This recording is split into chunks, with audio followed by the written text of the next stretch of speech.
Pero ¿y qué? Bien, tenemos el placer de compartir esta mañana con Olivo Rodríguez Huerta, abogado de los tribunales de la República, experto en derecho administrativo y en asuntos de la Constitución. Don Olivo, buenos días, bienvenido. Buenos días, tenía mucho tiempo que no me invitaban, pero bien. Bienvenido, doctor. Y chismoso profesional. Doctor, Nos dieron la información de sí. que usted no venía porque estaba muy celoso porque Geomar le quería quitar el primer lugar en lo del corbatín. No, pero ya yo había llegado a un acuerdo con Geomar Eso se arregló. hace como 2 meses. Sí, doctor, tengo personas que me han preguntado si usted se retiró, que sus bienes son tan altos que ya no tiene que trabajar, si tiene una oficina aquí o allá en el este donde usted reside. Pero tengo personas que quieren su oficio, su como trabajo. me tocó ser transitoriamente funcionario público, mi declaración jurada debe figurar en la página de la Cámara de Cuentas. Y si se compara versus los impuestos pagados al impuesto sobre la renta, verá que hay una diferencia grande con todos estos patrimonios espectaculares que vimos de funcionarios entrantes y salientes. El mío está, la diferencia, O sea, que usted perdió. la diferencia, mire, la Usted diferencia del usted mío perdió. es que no es sujeto de extinción de dominio porque los pagos de impuestos sobre la renta respecto de lo poco que pueda tener, poco, mucho o mediano, está debidamente sustentado. Que insistí en la renta. Es sustentado y hay una correspondencia entre el pago de impuestos sobre la renta y adquisiciones. Pensé que cuando iba esa existencia en la renta se iba a referir a colegas abogados, no a colegas funcionarios. Incluyendo. Hay uno por ahí, un amigo nuestro, que obviamente no, por razones obvias, de todos conocidos, no voy a señalar, pero que le preocupaba mucho todo el tema de la ley de extinción de dominio. Y yo le escribí un tuit y digo, no te preocupes que el senador Tavera Guzmán va a excluir los ilícitos tributarios de los delitos antecedentes en materia de extinción de dominio. Así que no te preocupes. Doctor Olivo, a propósito del tema, hay una declaración suya sobre el tema hoy en la prensa. No sabía. Sí, hablando de la extinción de dominio. Yo quisiera que usted, para los que no conocen de manera clara el asunto y los que se preguntan por qué tanta insistencia interna y externa para la aprobación de una legislación similar, quisiera que usted nos ayude a entender qué es lo que implica la aprobación de una ley de extinción de dominio, a quién favorece. Bueno, lo favorece al Estado y a la sociedad en su conjunto porque es una herramienta en adición a los instrumentos que el Estado de Derecho hoy día tiene reconocido para enfrentar los patrimonios ilícitos. Es una herramienta adicional que vino a ser recogida a nivel oficial en la Convención de Mérida contra la Corrupción del año 2003. Previamente, tanto las convenciones de Viena de 1988 contra el narcotráfico, la Convención de Palermo del año 2000 contra la delincuencia organizada transnacional, habían generado un cambio de la importancia de luchar frente a los grandes patrimonios ilícitos derivados de la delincuencia organizada transnacional. Y como línea de acción, allí surge que todos los estados tipifiquen, por ejemplo, la figura del lavado de activos proveniente de esos ilícitos y se pone un gran énfasis en la incautación y el decomiso de los bienes. Porque en la esencia de la política criminal a nivel global está la de que se desincentiva, no ha pasado en la práctica, pero ese fue el propósito, que desincentiva la actividad ilícita en la medida en que existan instrumentos idóneos para que quienes se aprovechan patrimonialmente de actividades contra la ley no tengan esos patrimonios, porque además eso sirve de manera perversa para reproducir la actividad delictiva. Entonces, la extinción de dominio... ¿Cómo opera la ley, doctor, discúlpeme, a partir del criterio de que no se puede, que hay que preservar la propiedad privada y que no se puede sustraer la misma hasta que opere una sentencia definitiva que declare el ilícito? O sea, ¿cómo ambos conceptos se pueden compaginar? Sí, no, la extinción tiene unas características. En otros países le llaman el decomiso sin condena, el decomiso civil. Se trata de una interrelación de sistemas jurídicos. No es típico del sistema continental europeo a que nuestro derecho está suscrito desde el inicio mismo. El que está entonces en nuestra Constitución. La extinción, bueno, pero ese es un proceso que se ha ido dando, ¿no? porque ha habido un encuentro de los dos grandes sistemas, el sistema sajón y el sistema continental europeo. Entonces, es más bien una institución del sistema sajón. En principio, en el sistema continental europeo, bueno, pues se necesita un proceso penal para poder decomisar los bienes que se derivan de esas actividades ilícitas. En el sistema sajón, en adición a la necesidad de un proceso penal, se crean estas acciones independientes que permiten también decomisar patrimonios ilícitos. Ahora bien, en el ámbito de la Convención de Mérida contra la Corrupción del año 2003, cuando se planteó el mismo, es como una herramienta adicional.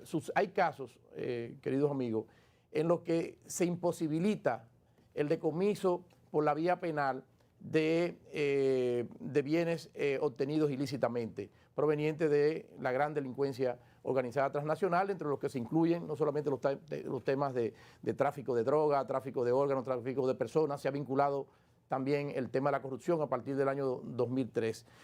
Sucede porque la persona se escapa, porque la persona ha fallecido, porque ha ocurrido una prescripción de tipo penal, etc. Hay muchas circunstancias en las cuales se imposibilita un proceso penal, o porque la persona ha sido muy hábil y ha podido colocar en vehículos corporativos, incluso fuera de la República Dominicana, esos bienes. Entonces, en esas circunstancias en que no se hace, el beneficio de una decisión judicial, en el que no se hace viable la posibilidad de la persecución penal y el subsecuente decomiso de los bienes adquiridos como consecuencia de esas infracciones, bueno, pues la extinción de dominio se constituye como una herramienta complementaria que permite que no se puedan burlar los esfuerzos y la política criminal del Estado para decomisar esos patrimonios ilícitos por el simple hecho de que el proceso penal no se pudo llegar a cabo. Imagínense ustedes el simple hecho de que a mí no se me demuestre un delito penal. No, es que se demuestre, Oscar. Y si usted dificulta, usted está siendo investigado y usted se desgarita, no figura, no hay proceso penal sin eso, pero está una inmensa masa de bienes que guardan una relación con el mismo. Entonces, si usted no se presenta, se imposibilita el proceso penal por esas circunstancias, a usted le pueden hacer, dentro de la característica de la autonomía, un proceso por lavado un proceso de extinción de dominio. Lo mismo pasa. Eso es lo que genera el temor entre congresistas. He escuchado a congresistas que eso deja un margen de discrecionalidad que pudiera ser muy peligroso. Bueno, yo no sé si congresistas. Miren, yo he señalado en algunas intervenciones anteriores que realmente uno de los grandes problemas que obstaculiza y genera por debajo, porque una cosa es el debate público. En el debate público también decir necesitamos la ley de extinción de dominio, eso es un instrumento indispensable, etcétera. Pero por debajo la discusión es otra y todos lo sabemos y ustedes lo saben porque ustedes son personas privilegiadas en términos de información. Pero en el campo, por ejemplo, de la vida política, yo le hacía el chiste a propósito de lo que ustedes señalaban, ¿no? de mi situación de bonanza que ya me encantaría a mí tener para no tener que trabajar, ¿no? y salir a josear todos los días y levantarme temprano. Pero yo decía que aquí presenciamos en ocasión de la toma de posesión del presidente Abinader unos espectáculos de gente que no sabíamos que tenían tanto dinero, ¿no? Entrantes y salientes, para que no vengan a decir que estamos con entrantes y salientes, miles de millones, cientos de millones, pero esa gente, todo el mundo tiene su obligación de hacer su declaración, que por cierto, los profesionales liberales debemos, hoy cierra, estamos a 30 o 31, mañana hay que pagar, porque si no tienen un recargo mañana inmediatamente el impuesto sobre la renta. Entonces, ¿qué pasa? Que hay mucha gente que 6 meses anterior, 3 meses antes en su declaración jurada, o 6 meses antes de tomar posesión o de salir de los cargos, hizo su declaración jurada y ahí figura un patrimonio totalmente distinto. Bueno, esos son de los primeros clientes en un caso de extinción de dominio. Son esos políticos que declararon esos patrimonios gigantescos versus lo que declaraban en la renta, porque ahí está confesado. Esa diferencia está sujeta, son los casos más fáciles para extinción de dominio. Vamos a ganar tiempo. Esa ley o ese concepto, incluso el concepto, es constitucional, si aviene nuestra constitución. Sí. Bueno, la constitución previó la figura de la extinción de dominio. ¿Dónde? A propósito del régimen del derecho de propiedad. Dice que se permite, se reconoce la existencia de la extinción de dominio que se prevé en el ordenamiento jurídico. ¿Es aplicable de forma retroactiva? Ese es uno de los temas importantes que genera mucha polémica, de si hay retroactividad o no retroactividad. Y es un poco no entender el concepto. La extinción de dominio es un mecanismo procesal que se pone a disposición de la sociedad a través del Ministerio Público para que persiga ante los tribunales no a una persona, sino la adquisición ilícita de un bien. En el ordenamiento jurídico nuestro, desde siempre, desde el Código Civil, los contratos están sujetos a unos requisitos, a unas condiciones de validez. Y entre ellos es que toda adquisición tiene que tener una causa lícita.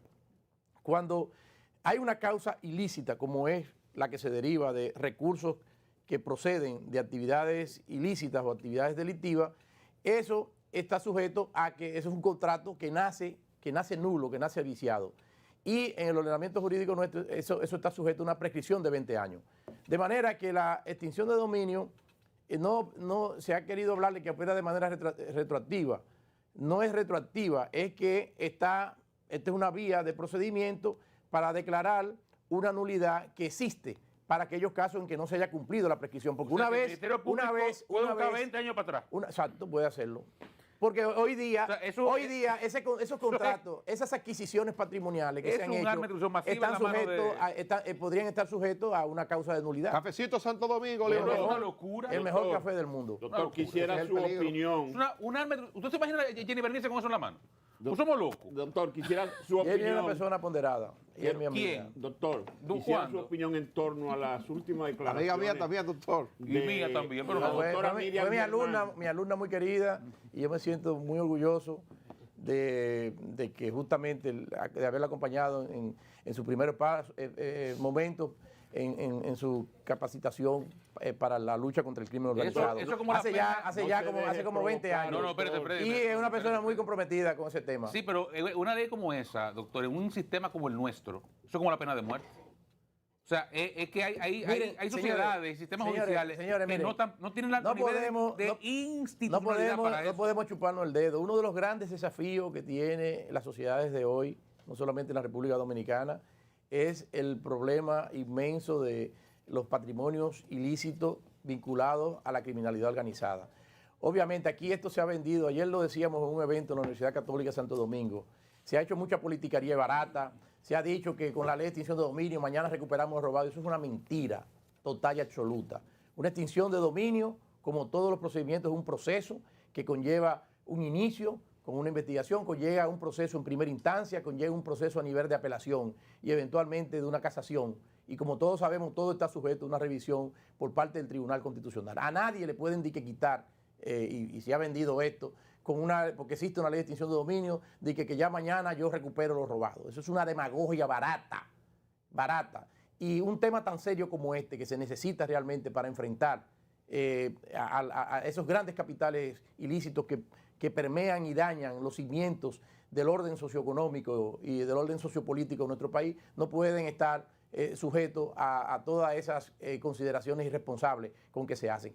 La extinción de dominio es necesaria porque se constituye en una herramienta complementaria que cierra los espacios para que en determinadas circunstancias esos patrimonios ilícitos sigan circulando. Y de eso es de lo que se trata. Y no debe estar jugándose en consecuencia en ese tema con esa facilidad con que se hace. Entonces, una de las cosas que en algunos de los eventos que yo he participado es que se ha estado haciendo mucho esfuerzo, Oscar, es precisamente que exista un control judicial, que un fiscal no pueda venir a decir, mira, yo voy a iniciar esta acción de extinción de dominio, que eso esté sujeto, si hay el fundamento de esa investigación debe estar sujeta a un control jurisdiccional previo. Es decir, que el ejercicio de la acción de extinción, eso se ha hablado en algunos eventos y tiene mucha cabida. Ahora bien, aquí hay otra cosa es, el Ministerio Público es una pata del sistema, pero la otra pata es los jueces, y los jueces lo que deben ejercer es su papel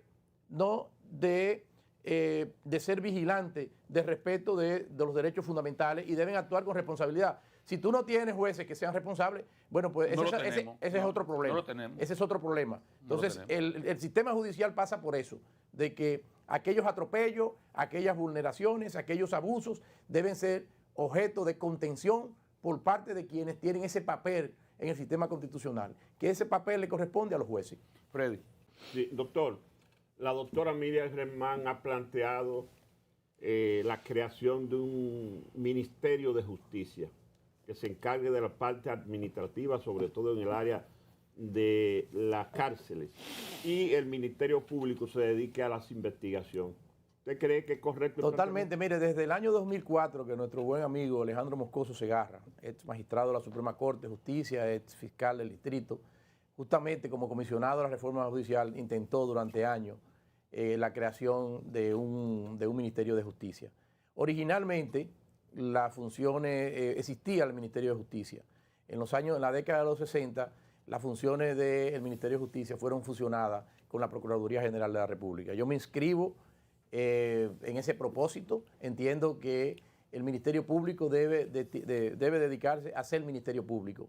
Y toda la labor de gestión y administración que se correlaciona con aspectos que son conexos a la actividad del Ministerio Público deben estar a cargo de un ministerio. Si se crea un ministerio nuevo, no lo sé. Si se crea ese ministerio como un añadido a Interior y Policía o al Ministerio de Trabajo también. En otras ocasiones ha habido Ministerio de Trabajo y Justicia. Hay que cambiar la Constitución, doctor. Y Justicia en la historia. No, para esos fines no. O sea, pasar las funciones administrativas de la Procuraduría, para eso no se necesita. ¿Usted favorece que se convoque la Constitución? Yo entiendo que sí, porque yo he dicho lo siguiente, señores, uno de los grandes problemas que tiene nuestro sistema es que los políticos hacen promesas y después que asumen el poder se olvidan de ellas. Y he dicho que hay que saludar que el presidente Abinader, que una de sus promesas de campaña fue esa, la de una reforma constitucional para garantizar y blindar la independencia del Ministerio Público, sea una realidad. Y que él lo esté haciendo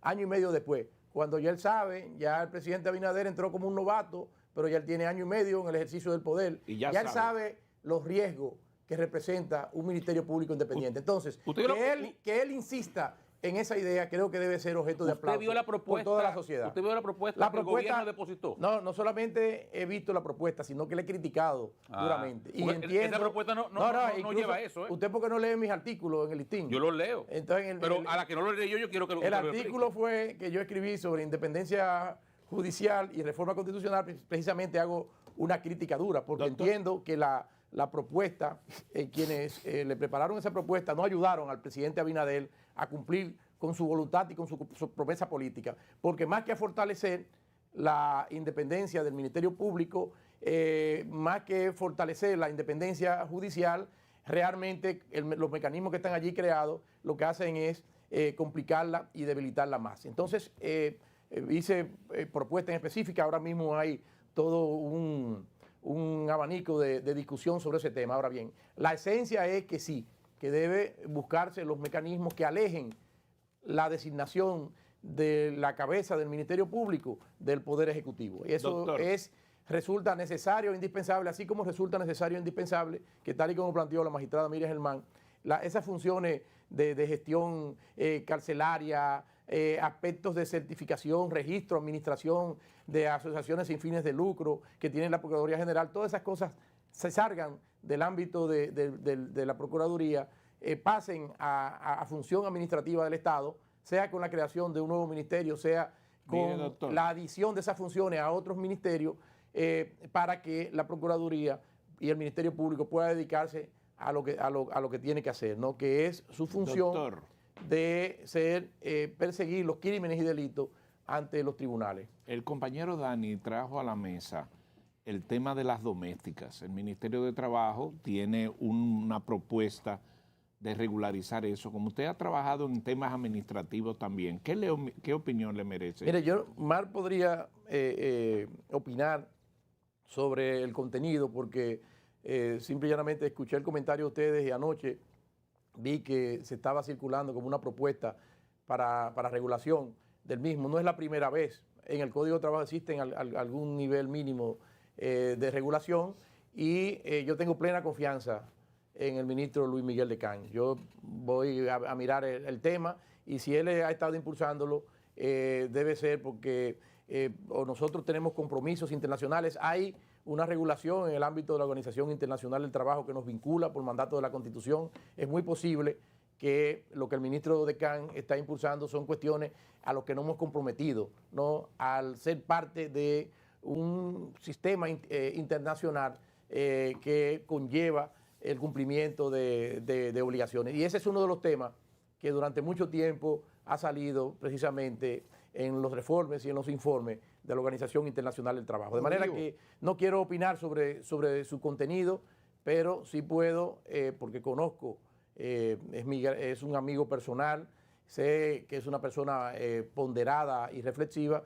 Si Luis Miguel lo ha estado impulsando, estoy totalmente seguro de que es porque existe una obligación en ese sentido para hacerlo. Olivo Rodríguez Huerta, gracias por acompañarnos. Mucha Ya se suerte. acabó el tiempo. Ya se nos Muy fue el rápido. tiempo. Con usted el tiempo siempre breve. El Un día, tiempo va muy rápido. un día con Muy el difícil permiso de Domingo entrevistar, Bermúdez. Esto es muy Vamos rápido. a pedir 2 horas. Domingo no ha llegado. No hay- Allá llegó. Ya, Ya Domingo llegó para que usted vea. Vino ese- temprano ese es porque, mi amigo, vino mi- temprano mi porque usted amigo y estaba hermano, aquí. sí. Vino por usted. Muy bien. Hasta mañana.